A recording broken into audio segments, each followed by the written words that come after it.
publies du contenu, mais tu trouves que ça mène à rien. Tu sais pas par où commencer, t'as pas les likes que tu veux, t'as pas l'interaction que tu veux, puis au final, tu fais juste te décourager, puis tu te dis, ça vaut-tu vraiment la peine que je fasse du contenu sur les médias sociaux ou que je me mette à faire des vidéos en ligne? Bonne nouvelle, le problème, c'est pas forcément ton contenu.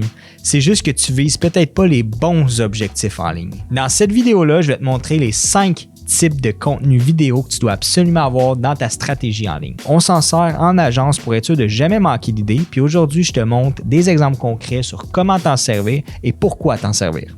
Premièrement, je me présente, je m'appelle Michael Simard et je suis le fondateur de Harps, une agence créative située au centre-ville de Saint-Hyacinthe. On accompagne les PME, les entrepreneurs avec des stratégies clés en main pour les médias sociaux. On a aussi un studio de podcast locatif et finalement, on fait aussi des vidéos corporatives haut de gamme pour des campagnes publicitaires. Let's go maintenant, on part ça.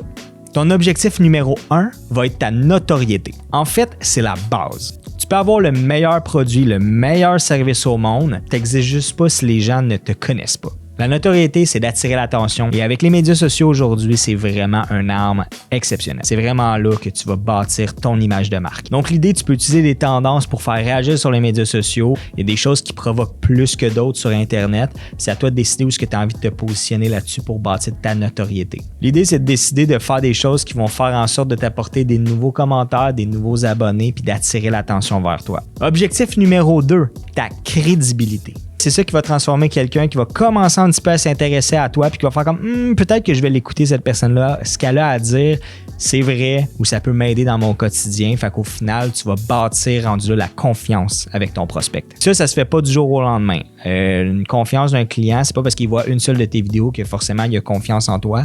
Ça peut prendre un processus. On dit que ça peut prendre jusqu'à 7 fois avant que les gens décident de peut-être commencer à écouter ton message. Ça peut être des études de cas, des tutoriels, des erreurs fréquentes dans ton domaine. Exemple, si je prends des domaines dans le milieu de la construction, aménagement paysager, faire des avant-après de projets, c'est une super de belle façon de prouver aussi sa crédibilité. Ça peut être aussi des vidéos, parler directement devant la caméra puis vous expliquer des pratiques que vous utilisez. Ça montre que vous faites bien les choses puis encore une fois, ça vous positionne comme un expert. Ensuite de ça, objectif numéro 3, ça va être la connexion. La connexion, c'est ça qui va faire en sorte que les gens vont s'attacher à ta marque. Ça va passer par l'émotion, la transparence. Là, on veut pas de flafla, on veut savoir ce qui se passe derrière votre entreprise. De un, tout ce qui va être les stories, les behind the scenes, ce qui se passe de vrai en arrière de la scène, c'est là qu'on va connecter. Ça peut être aussi des histoires sur pourquoi vous avez fondé votre compagnie, c'est qui derrière l'entreprise qu'il y a. Vous avez envie aussi de présenter les membres de votre équipe, les différentes personnalités. La familiarité, souvent, les gens apprécient beaucoup le fait que vous êtes des humains puis vous n'êtes pas simplement des machines. Le but, c'est d'humaniser le plus possible votre entreprise. Un exemple concret. Notre client Groupe Vertec, Vincent le propriétaire, avant d'avoir sa business, était ambulancier. Même moi, je ne le savais pas. Fait que quand on l'a filmé, ça l'a vraiment été chercher un côté humain de ce qu'il aimait avant puis pourquoi il a décidé de partir son entreprise en aménagement paysager. Résultat, ça a apporté des belles réactions sur les médias sociaux puis finalement, on a pu voir que la business est vraiment dirigée par quelqu'un qui est très humain. Fait qu'au final, les gens peuvent s'attacher un petit peu plus parce que quand vous allez devoir dealer avec votre clientèle, bien évidemment, ils vont vouloir dealer avec une personne directement puis pas juste une façade. L'objectif maintenant numéro 4, la conversion. Là, on parle affaires. Ce contenu-là, il est clair, il veut faire en sorte que les gens prennent action sur votre service. L'idée, c'est de prendre une audience qui est vraiment sur le bord de prendre action puis de les convertir en clients. C'est ici qu'on va parler encore plus d'offres, des témoignages clients, des résultats concrets. On parle de problèmes qui sont résolus par d'autres de vos clients, puis pourquoi que la personne qui est devant vous devrait aussi prendre votre service. Si jamais tu fais ce type de contenu-là trop rapidement dans ta stratégie, tu vas avoir l'air un petit peu trop pushy, puis c'est peut-être pas le bon timing. Fait qu'il faut savoir quand le doser ou quand l'équilibrer dans votre stratégie. Si c'est placé au bon timing, c'est vraiment là que ça peut créer des super de bons résultats. Parce que de un, vous allez bâtir votre notoriété, fait que les gens vont savoir qui vous êtes,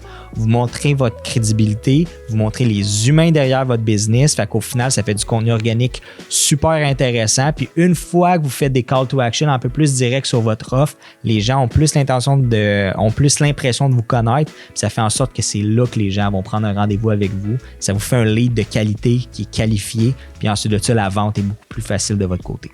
Numéro 5, notre dernier, la différenciation. En résumé, c'est pourquoi toi puis pas un autre. C'est quoi qui te rend unique? Ton approche, tes valeurs, ton style. En fait, l'objectif 5 va être essentiel si tu veux qu'on te choisisse pour les bonnes raisons. C'est là qu'effectivement, on peut un petit peu combiner ta connexion avec ta différenciation. Ça va être super intéressant de mixer les deux parce que les gens vont te choisir justement pour qui que vous êtes puis votre méthode de travail qui va faire en sorte de c'est avec toi que je veux travailler et non avec ton compétiteur. Honnêtement, là, si jamais tu utilises ces 5 objectifs marketing-là, tu vas faire littéralement le tour de ton spectre marketing. Ensuite de ça, il faut juste savoir quand le doser, où le mettre, avoir un plan stratégique.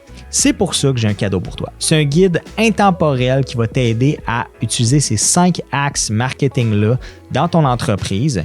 Ensuite de ça, je t'ai même mis un prompt IA à la fin du guide. Tu auras juste à remplacer quelques phrases par les informations de ton entreprise. Puis au final, ça va te donner 30 idées de contenu équilibré parfaitement pour avoir du contenu à chaque mois. Puis ce qui est bien, c'est que tu vas pouvoir le réutiliser mois après mois puis t'en servir comme inspiration. Parce que le contenu, c'est pas juste une question de publier encore et encore, mais plutôt de publier avec une intention derrière. Si jamais tu as aimé ce contenu-là, je t'invite à tout simplement laisser un petit like, commenter. Tu peux aussi t'abonner, ça fait toujours plaisir. Sur ce, je te dis merci d'avoir regardé jusqu'à la fin et on se revoit dans une prochaine vidéo.